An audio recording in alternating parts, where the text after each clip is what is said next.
Almost everybody thinks that it was really dangerous to travel as a convict on that long sea voyage to Australia. In fact, it was incredibly safe.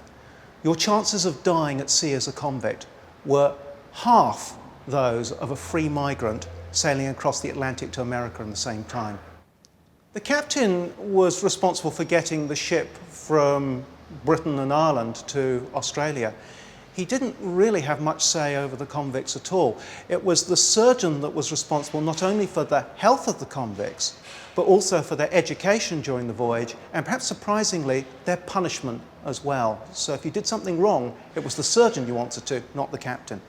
So when we're learning about convict voyages, we've got a really important primary source, which is the surgeon superintendent journals. In that, the surgeon recorded all of the different medical cases, as well as the general running of the ship and important things that happened during that voyage. But the second most important set of records are the descriptions of convicts that survive in the archives in New South Wales and Tasmania. And so what we did for this project was join the information in the surgeons' journals to the other record groups that were available. Convicts were an incredibly diverse bunch. They were of all different ages, many of them very, very young. There were a lot that were in their teens, but there were also some that were 40 or 50 or even 60. They came from the length and breadth of the British Isles. Many of them were born in villages rather than big urban centres.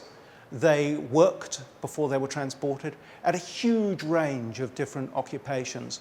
And perhaps most surprising of all, they were all different skin colours. And so there were at least 1,000 convicts who were black who were landed in Australia. Most convicts, when they landed, were sent to work for private settlers. The majority actually ended up working on farms. And indeed, colonial Australia was known as a prison without walls. But if you were found guilty of further offences, you could be sent to a road gang, a chain gang, a penal station, or a female factory. The greatest challenge for a convict was getting used to not having your family around.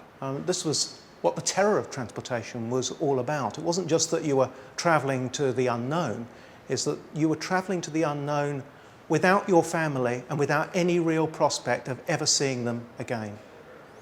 What makes the game different is that we based it on real convict stories. And it was really important to do that because when we looked at the records, they were telling us a very, very different story to the one that historians had thought typified the experience of travelling across the seas to Australia as a convict.